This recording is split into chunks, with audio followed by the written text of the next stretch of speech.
우리 마음 가운데는 여러 가지 감정들이 있습니다. 그 감정들 중에 하나가 바로 두려움 마음이 있습니다. 두려움은 일반적으로 악이나 위험 또는 재난 앞에서 느끼는 공포라고 합니다. 우리는 어느 때에 두려운 마음이 생깁니까? 어느 때에 많이 두려우세요? 사람마다 아마 다 다를 것입니다. 어떤 특정한 사물을 보거나 어떤 특정한 공간에 있을 때 사람마다 느끼는 그런 두려움과 공포는 다릅니다. 무서운 영화를 볼 때도 그렇고요. 혼자 밤에 걸어 다니면 또 무섭겠죠. 또 높은 곳이나 그리고 위험한 지역에 가면 굉장히 무서울 것입니다. 저도 그런 무서운 곳들이 참 많이 있습니다. 근데 제가 기억나는 것 중에 하나가 이제 대전에 있을 때 제가 이제 동문호를 가족과 함께 갔는데요. 구경을 하다가 이제 거의 끝에 다 왔습니다. 끝에 다 왔는데 백사자가 있었어요. 암사자 한 마리랑 숫사자 한 마리가 있었는데 처음에는 저도 이제 재밌게 놀다가 있었는데 숫사자랑 저랑 눈이 딱 마주쳤어요. 근데 진짜 무섭더라고요. 지금도 아직까지도 생각나요. 어떻게 그렇게 무서울 수가 있을까? 제가 아마 압도당하는 것처럼 그렇게 느꼈습니다. 경험해 보신 분은 있나 모르겠어요.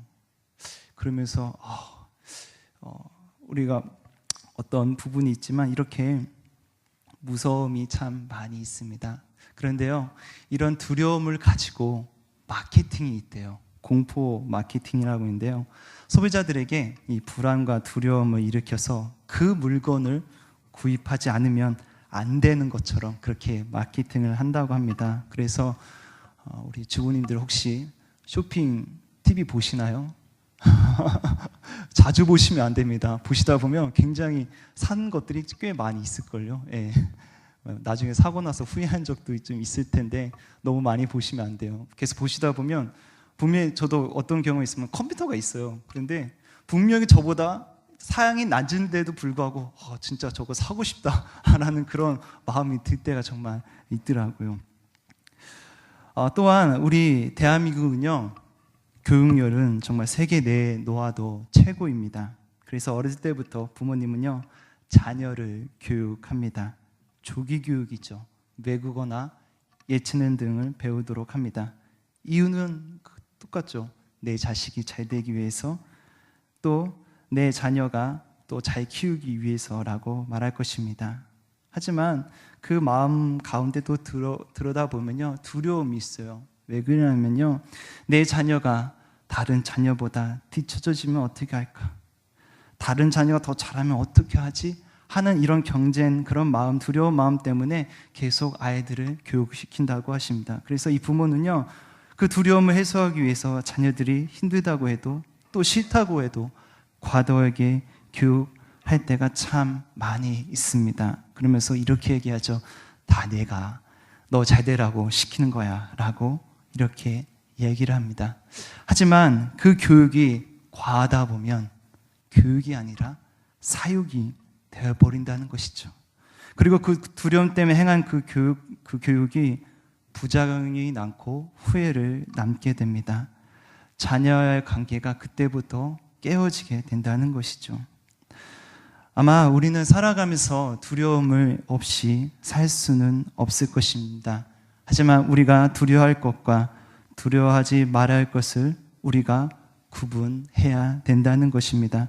오늘 말씀을 통하여서 우리가 진정으로 두려워할 것과 두려워하지 말아야 할 것을 한번 알아보고자 합니다. 오늘 본문 1절 말씀 이렇게 말씀하고 있습니다. 그동안에 무리 수만 명이 모여 서로 밟힐 만큼 되었더니 예수께서 먼저 제자들에게 말씀하여 이르시되 바리새인들의 누르고 외식을 주의하라 라고 말씀하고 있습니다. 예수님께서 제자들에게 이 바리새인들의 외식을 누룩으로 비유하고 있습니다. 여기서 외식은 위선이라는 말도 됩니다. 이 외식은 원어로 보면 히포크리시스라고 되는데요, 이 외식은 가면이라는 뜻도 있습니다.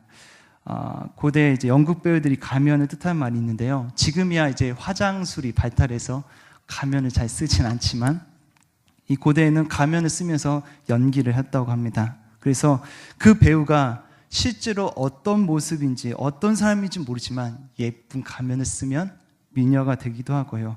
무서운 가면을 쓰면 야수가 된다는 것입니다. 쉽게 말해서 지금 바리새인들에게 가면을 쓰고 있는 사람들과 같다는 겁니다. 바로 겉과 속이 다르다는 것이죠. 또한 이 바리새인들에게는 이 외식을 누룩으로 비유하고 있는데요. 이 누룩에는 두 가지 특징이 있다고 합니다. 첫 번째는 부풀려진다는 것. 또 두 번째는 전염성이 있어요. 퍼져 나간다는 것입니다. 이 밀가루에다가 누룩과 물을 넣으면요, 한 몇 시간 지나면요, 이 반죽의 양이 몇 배로 이렇게 커진다고 합니다. 이 바리새인들은 이 경건한 그런 모습이요, 수치로 따지자면, 수치로 생각할 수 없겠죠. 수치로 따지자면 20에서 30밖에 안 되는데 마치 100 정도 된 것처럼 그렇게 행동했다는 것입니다. 두 번째 특징은요, 바로 퍼져나가는 거죠. 전염성이 있다는 것이죠. 이 누룩은요, 밀가루에 영향을 주는 건 아주 작지만 굉장히 크게 영향을 미칠 수 있다는 것처럼 이 제자들에게 이 바리새인들의 그 외식적인 모습으로부터 자유할 수 없다는 것이죠. 예수님께서 이 바리새인과 율법 학자들이 누가복음 11장 37절 이후에 보면요, 무려 6번이나 이렇게 얘기합니다. 화했을진저 라고 이렇게 말하고 있습니다. 그 사람들의 모습, 겉모습에만 집중하는 모습, 본질을 잃어버리고 외적인 것만 강조하는 모습, 자신을 낮추기보다는 사람 앞에서 자신을 세우는 데만 연연 없는 그런 모습입니다. 그런데 이것이 그때 당시 바리새인들만 통하는 모습인가요? 오늘 우리가 신앙생활을 오래 하다 보면요, 이러한 모습들이 나타날 때가 참 많이 있습니다. 처음에는 우리가 감동으로 해요. 자발적으로 합니다. 하지만 나중에 시간이 지나다 보면 형식적으로 되어버리는 것이 참 많이 있습니다. 이것이요, 계속 지속되다 보면 발생되는 현상이 있습니다. 그것은요, 하나님의 시선과 초점은 어디로 가고 있는지 관심이 없습니다. 오로지 나만 남아있다는 것입니다. 우리가 하나님 앞에 나중에 섰을 때 내가 나름대로 정말 신앙생활 열심히 했고 내가 나름대로 정말 주님을 찬양했고 정말 주님 사랑한다고 했지만 만약 예수님께서 야, 나 너 몰라 라고 이렇게 말씀하시면 우리는 어떻게 해야 할까요? 그것만큼 기가 막힌 일이 어디 있겠습니까? 오늘 누가복음 11장 53절 54절 그 전에 말씀을 보면요, 예수님께서 그 말씀을 듣고서 이 바리새인과 서기관들이 화가 났어요. 그래서 예수님의 말씀을 트집 잡으면서 이 녀석 어떻게 하나 가봐라, 두고 봐라 이렇게 이야기하고 있습니다. 53절 54절 말씀 이렇게 이야기하고 있습니다. 거기서 나오실 때 서기관과 바리새인들이 거기에 달려들어 여러 가지 일을 따져먹고 그 입에서 나오는 말을 책 잡고자 하여 노리고 있더라 라고 말씀하고 있습니다. 지금 굉장히 예수님과 이 사람들이 굉장히 험악한 그런 분위기를 가지고 있다는 것을 알 수 있습니다. 우리가 예수님 말씀을 들을 때요, 굉장히 강팍해질 때가 많이 있습니다. 기분이 나쁠 때가 있어요.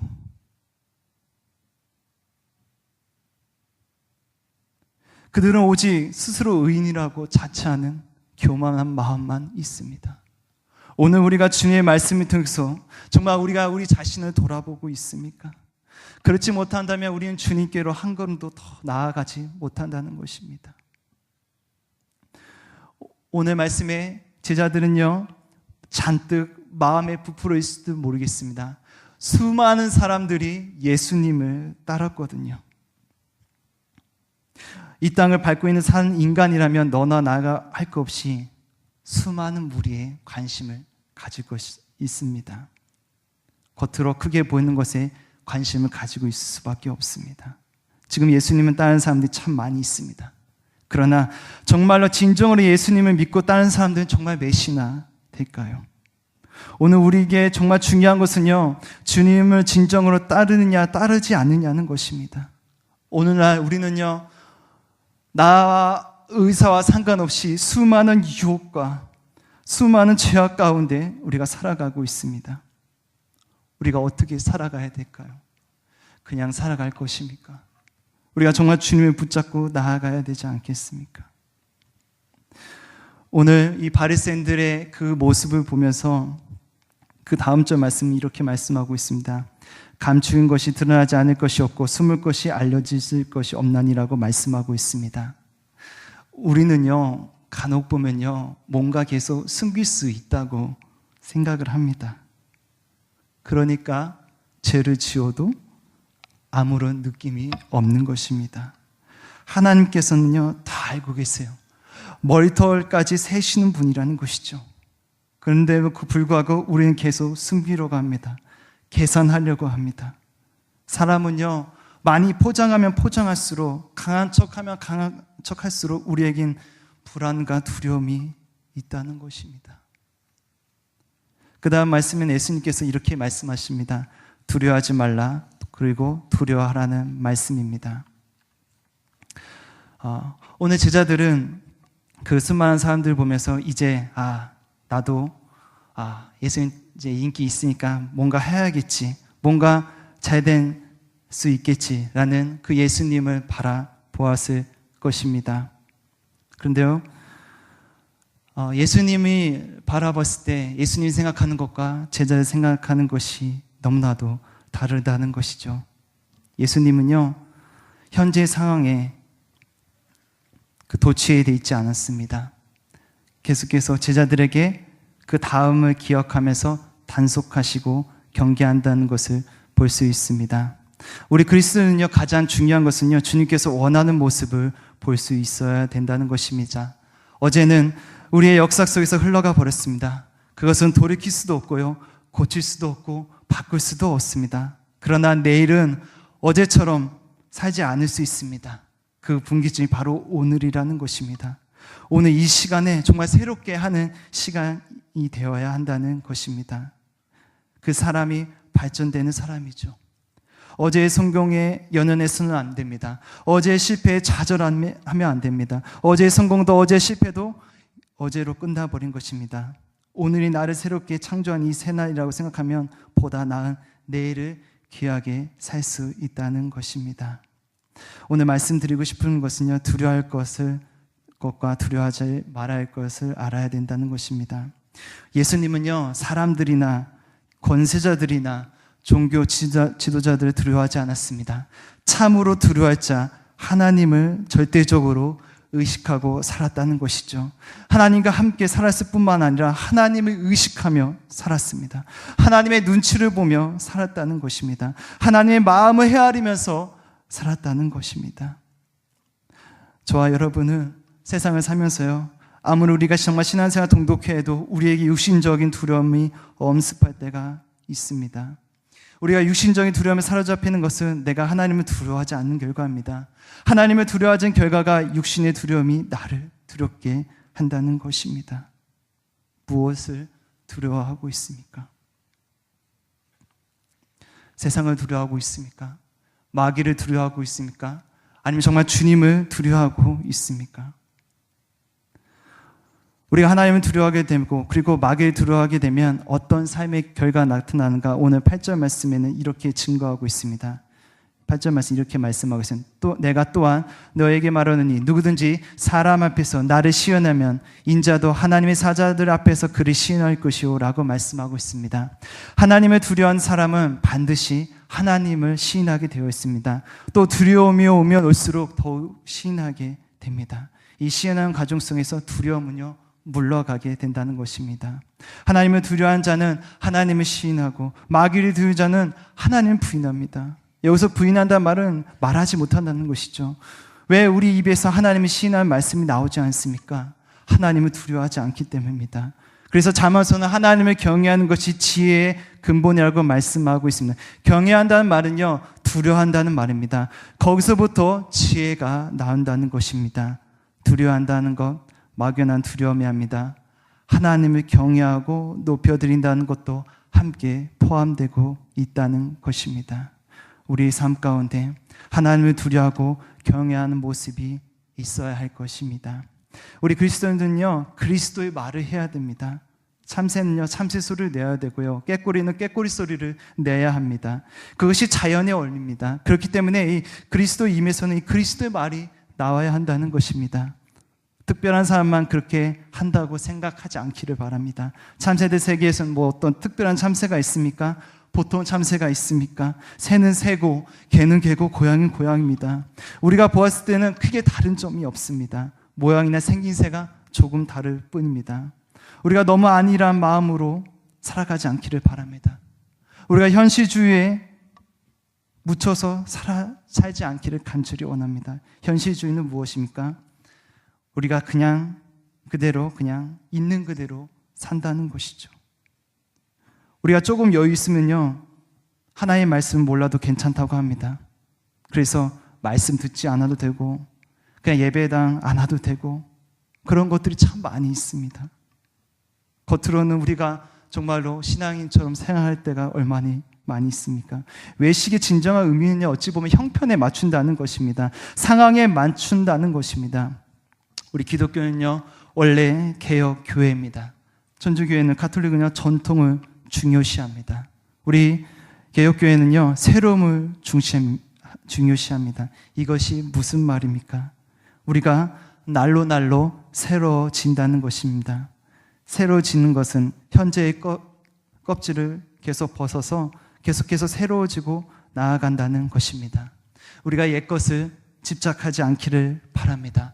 어제 아무리 큰 은혜를 받았다 할지라도 그 큰 은혜에 도취되어서 오늘을 그냥 멍하게 살지 않기를 간절히 원합니다. 오늘의 형편이, 오늘의 교회 분위기가, 오늘의 교회 모습이, 오늘 현대 교인들이 그렇게 살기 때문에 나도 거기에서 맞춰서 생활해야 된다고, 살아가야 한다고 한다는 생각 우리가 버려야 됩니다. 그러면 어찌 보면 그렇게 살아가면 그냥 그럭저럭 살아갈 수는 있겠죠. 하지만 절대로 새로워질 수가 없습니다. 구원이라는 것은 우리가 날로 새로워지는 것입니다. 그리스도의 장성한 분량까지 우리가 성장하고 성숙해야 한다는 것입니다. 우리의 믿음의 조상들은요, 옛것에 머물러 있던 사람은 하나도 없었습니다. 모두가 다 자기를 포기하고 새로움을 향해서, 모두가 주님을 향해서 가는 자들이었습니다. 자기 포기는 곧 새로움의 탄생이라는 것입니다. 어제 순례자의 길, 성지순례 잘 다녀오셨나요? 다녀오시면서 어떤 느낌을 받으셨나요? 정말 신앙을 지키기 위해서 순교하고 다른 나라에 가서 복음을 전하다가 순교하신 그런 분들을 보면서 어떤 마음을 느끼셨나요? 그냥 한번 이런 분이 있구나 하고 돌아오지 않았나요? 오늘날 생각해 보면 우리 한국에서 복음을 전하다가 순교한 일이 있나요? 외국 사례는 있죠. 우리나라에서 복음 전하다가 순교하신 분들이 있나요? 오늘 어쩌면 하나님께서는 순교의 자리까지도 나아가길 바라신지도 모르겠습니다. 그런데 하지만 우리의 삶은요, 계속해서 평안의 자리, 평강의 자리, 안전한 자리만 찾고 있는 것은 아닌지 우리가 돌아보기 원합니다. 오늘 교회가 건물이 있고 예전보다 성도들은 많은데 생명이 없다고 말하는 이유가 무엇입니까? 주님을 위해서 정말 헌신하는 사람이 있습니까? 정말 하나님의 말씀에 대해서 우리가 더욱더 기도하자, 더욱더 하나님의 말씀을 듣자고 말하는 사람들이 있습니까? 바쁘다고 이야기합니다. 형식만 차립니다. 우리가 정말 하나님을 향한 생각이 있습니까? 우리의 삶을 돌아보기를 간절히 원합니다. 우리가 정말 살아가면서 주님을 믿고 복음을 전한다는 것은 어찌 보면 힘들 때가 있습니다. 때로는 포기하고 싶은 마음이 들지도 모르겠습니다. 우리는 두려움에 사로잡힐 때가 많이 있습니다. 하지만 두려워하지 마십시오. 하나님께서는 우리를 홀로 두지 아니하십니다. 우리와 함께 하신 성령님을 이 땅 가운데 보내주시지 않았습니까? 만약에 복음 때문에 정말 그게 무서웠다면 선교사님들이 여기 이 땅에 와서 복음을 전했습니까? 그렇지 않았을 것입니다. 세상을 두려워하지 않기를 바랍니다. 우리의 진정한 주인이신 예수 그리스도를 그분 안에서 두려워하고 그분 안에서 살아가는 우리 무국교회 모든 성도들이 되기를 간절히 원합니다.